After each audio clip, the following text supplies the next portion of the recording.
Varicose veins కి సరైన చికిత్స కోసం సంప్రదించండి ఎవిస్ హాస్పిటల్. నమస్తే రమగారు. నమస్తే జయ. రమగారు, మనము ఒక పొద్దు ఉంటాం, ఒక్కొక్కరు ఒక్కొక్క రోజు మనకి అనుకూలంగా మన ఇష్ట ప్రకారంగా ఉంటూ ఉంటాం కదా. అప్పుడు ఏమైనా ప్రత్యేకమైన నియమాలు ఉంటాయండి ఆ ఒక పొద్దు పాటించే రోజు? జనరల్గా ఒక పొద్దు దేనికోసం ఉంటారు జయ? భగవంతుడి కోసం, పలానా ఇష్టదైవానికి. ఇప్పుడు నేను ఉన్నాను, గురువారం ఉంటాను, శనివారం ఉంటాను, సాయిబాబా అని నాకు ఒక ఫీల్.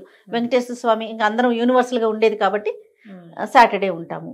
సోమవారాలు ఉండేవాళ్ళు ఉంటారు, సోమవారం, శుక్రవారం ఉంటారు, మంగళవారాలు ఉంటారు, బుధవారం కూడా ఇంకేదో వినాయకుడు కని అయ్యప్ప కని. బుధవారం తక్కువ వింటాం కదండి, బాగా వినేది మనం. ఒకటి సోమవారం, గురు, శనివారాలు కనపడతాయి. ఆదివారం ఒక పొద్దు వాళ్ళు కూడా ఉంటారు. అవును, ఉంటారండి, విన్నాను. సూర్యనారాయణమూర్తికి సూర్యుడి కోసం ఆదివారం రాత్రి భోంచేయరు. సాధారణంగా ఒక పొద్దు అనగానే పగలు భోజనం చేసి రాత్రి భోజనం చేయని వాళ్ళు కనపడతారు. అవును, అన్నం తినరు, తద్భిన్నం ఏదైనా తింటారు. ఒకటి, ఏ దైవాని కోసం మనం వారం ఉంటున్నామో ఆయన కోసం అన్నం మానేయటమే కాదు, పొద్దున పూజ చేసుకోవడం కూడా ఒకటి పాటించాలి. ప్రధానంగా ఏ దైవం కోసం మనం ఉండదలుచుకున్నామో ఆయన యొక్క ప్రార్థన చేసుకోవాలి ఉదయకాలం. అప్పుడు కదా మనకి ప్రోగ్రాము సక్సెస్ అయ్యేది. ఎప్పుడు చేయాలి? అంతేగా కదా. ఊరికే శనివారం ఉపాసన మేమేం తినాం అంటే చాలా సరిపోదు. దాన్ని దైవారాధనతోటి కూడిన ఒక పొద్దు ఫలితాన్ని ఇస్తుంది. ఒట్టి ఒక పొద్దు రాత్రిపూట టిఫిన్ తింటాం అనేది ఉంది చూడు, ఉపయోగం లేదు. ఎందుకు ఆ పని? నువ్వు అన్నం అనేటానికి ఏదో ఒక దేవుడి పేరు చెప్తావా? తప్పు కాదు, అది పొరపాటు. ఉదయం అర్చన పెట్టుకోవాలి తప్పకుండా. అప్పుడు మనం వీరి కోసం వదిలేసిన ఒక పొద్దు, ఆ ఒక పొద్దుది సాటిస్ఫై అవుతుంది, సరిగ్గా అవుతుంది, అది అవ్వాల్సిన విధిగా. అలా ఉంటే బాగుంటుంది. ఈ సోమవారాలు ఉండేవాళ్ళు పగలు తినకుండా రాత్రి తినేవాళ్ళు కనిపిస్తారు అప్పుడప్పుడు. ఇందులో మళ్ళీ కొన్ని పర్వదినాల్లో ఖచ్చితంగా ఒక పొద్దులు వస్తాయి కదా. అవును, ఆ 2 పొద్దులు ఉండే ఏకాదశి వేరే కదా. ఈ ఒక పొద్దులు ఏమొస్తాయి? మన వరలక్ష్మి వ్రతం, మంగళగౌరి వ్రతం అవి చేసుకున్నాం అనుకో, రాత్రి భోంచేయరు. వ్రతాల్లో సత్యనారాయణ వ్రతం కోసం కూడా మనం ఒక పొద్దు ఉంటాం. సాయంత్రం వ్రతం అనుకో, పగలల్లో ఉపవాసం ఉండి సాయంకాలం వ్రతాలు చేసుకుంటారు. ఇది కనిపిస్తుంది. ఇప్పుడు ఇలా చేసేటప్పుడు ఆ తిథికి సరిపడా విధి ఏం చెప్పబడిందో, మన ఇళ్లలో ఏమున్నాయో అవి పాటించుకుంటే సరిపోతుంది. సాధారణంగా ఒక దైవం కోసం మనం ఆహార విసర్జన చేసాము అంటే దాంట్లో ఇంకా 2-3 ప్లస్సులు. ఏకభుక్తము, భూసేనము, బ్రహ్మచర్యము, ఈ 3 లైన్. నువ్వు శనివారం ఉపవాసం ఉండి దేవుడికి పొద్దున్న దండం పెట్టుకుని రాత్రి అన్నం తినకుండా ఉండి భార్యాభర్తలు పనికిరాదు. ఓకే. సాధారణంగా మంచాల మీద పడుకోకూడదు, కానీ ఉండలేరు. చలికాలం, ఎండాకాలం, ఏదో కాలం, నడు నొప్పి, వీపు నొప్పి, పక్క మారితే నిద్ర పట్టదు, ఇలా ఉంటారు కదా. ఏకశయ్యా గతులు కాకూడదు, ఒకే పదంసం మీద పడుకోకూడదు. అవి కూడా కుదరవు కొన్ని చోట్ల, అవి కుదరవు. అలాంటప్పుడు ఈ పొద్దులు ఎందుకు పెట్టుకోవటం? మీకు కుదిరినప్పుడే చేసుకోవచ్చు కదా, అవునా కాదా? అంతేగా. ఈ కొత్తగా పెళ్ళిళ్ళు అయిన వాళ్ళతో ఒక పొద్దులు ఉంచి వాళ్ళని అదేదో చేయించి ఇదేదో పర్వాలేదని ఇలా అయిపోతూ ఉంటాయి. మీరు చేయగలిగే సమయాలు వచ్చినప్పుడే పెట్టుకోండి. ఒక వయసు వచ్చాక ఇవి చేస్తే మంచిది. ఇప్పుడు కొత్తగా పెళ్ళైంది, ఏదో మన వరలక్ష్మి వ్రతాలు అవి చేయిస్తారా? సాధారణంగా సువాసిని వ్రతాలప్పుడు రాత్రి భోజన స్వీకారం చేయకపోయినా కూడా వీళ్ళకి బ్రహ్మచర్య నియమం ఉండదని కొంతమంది పెద్దవాళ్ళు చెప్తారు. ఆ ఇళ్లలో అలాంటి బోధ ఉంటుంది. దీనికి నియమం లేదు, ఎందుకంటే చేసేదే భర్తల కోసం చేసే పూజలు కాబట్టి ఈ దాంపత్యం పనికిరాదు అన్న మాట అక్కడ లేదంటారు. దానికి మీ ఇళ్లలో పెద్దవాళ్ళ దగ్గర ఈ సమాధానం తీసుకోవాలి. ఎవరింట్లో చెప్తారో వాళ్ళ ఇళ్లలో పెద్దవాళ్ళు ఏం చెప్తే ఇంకా అది ఏ అత్తగారి దగ్గర లేకపోతే తల్లి దగ్గర పడుకోవాలి, ఆడపిల్లలు భర్తల దగ్గరతో పాటు పడుకోకుండా అని ఇది చెప్తారు. మీరు ఎప్పుడైనా ఇది శాశ్వతమైన నియమం.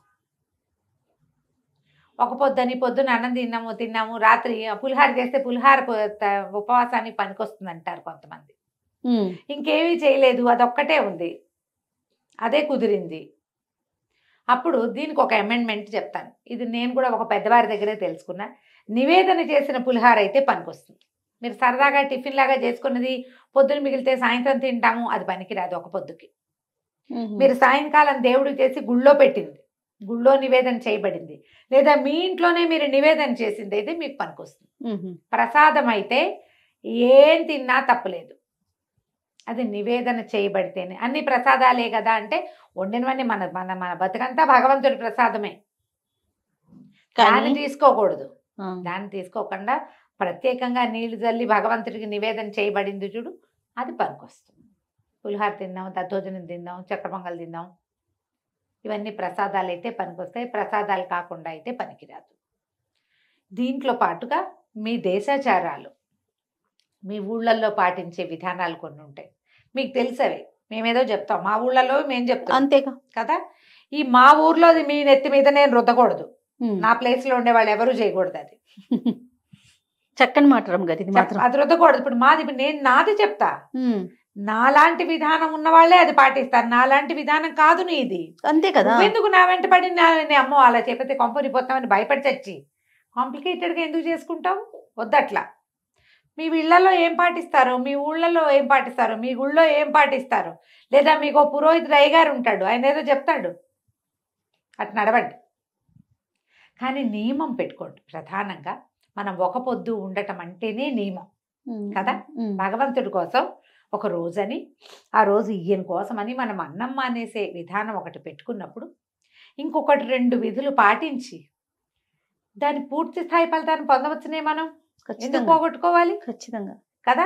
అందుకని దేవతార్చన, దైవారాధన, ఒక పొద్దు కలిపి ఉంచుకోండి.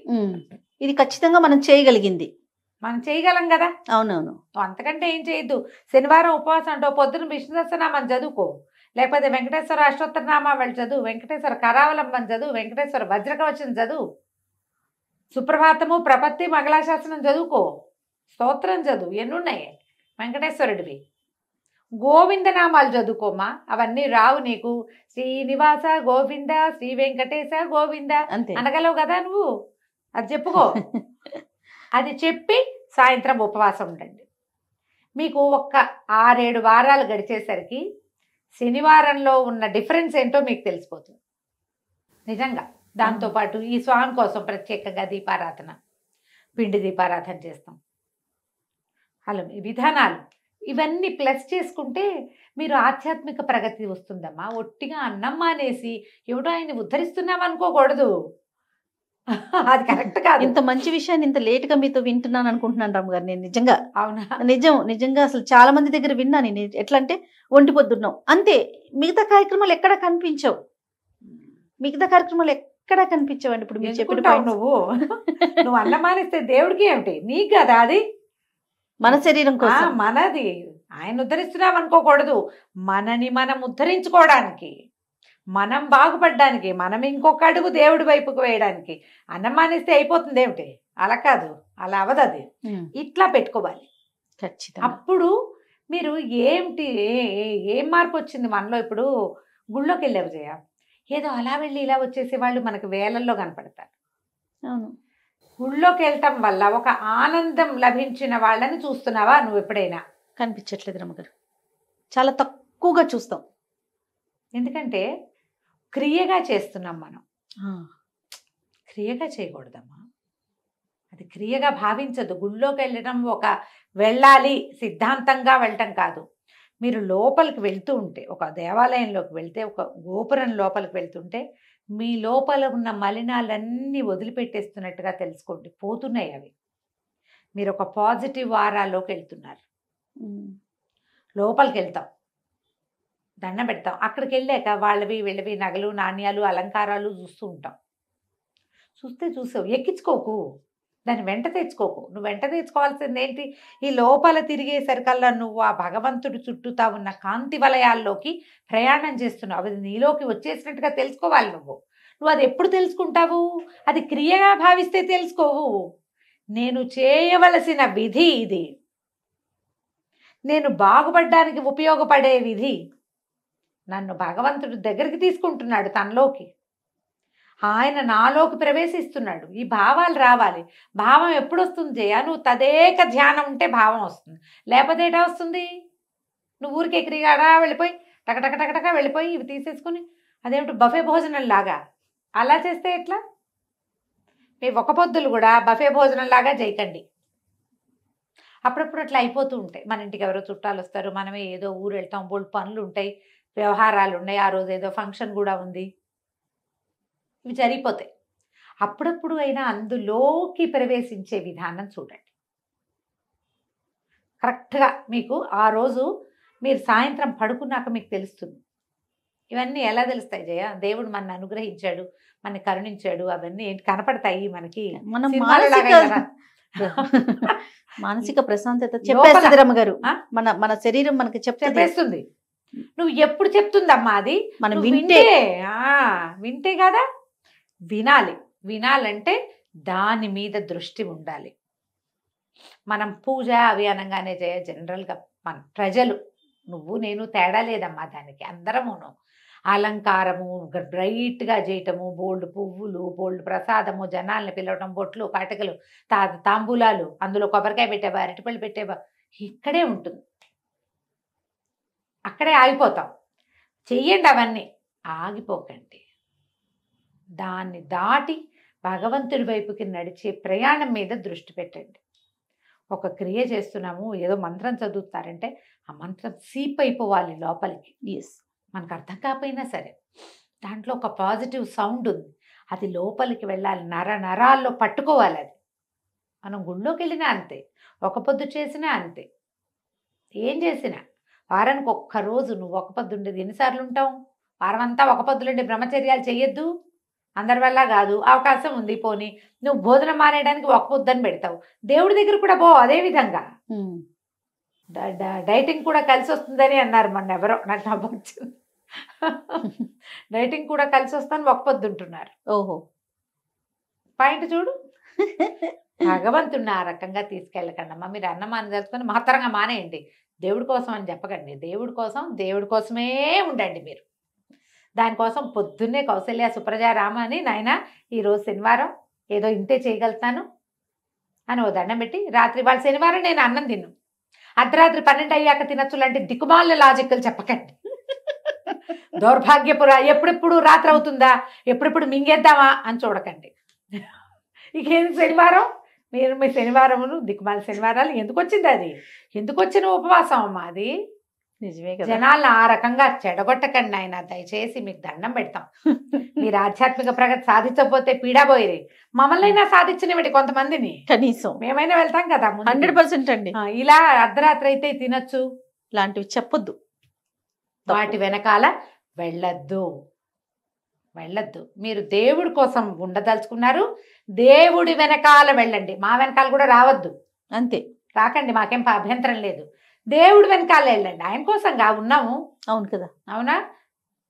ఈ టైం దాటితే ఇవేవో తినేయచ్చు లాంటి భావజాలాల్లోకి దయచేసి వెళ్ళకండి అమ్మా. మీరు ఒక పొద్దుని ప్రశాంతంగా చేసుకోండి, ఎక్కువ పెట్టేసుకోవద్దు. వారానికి 1 or 2 times పెట్టుకోండి.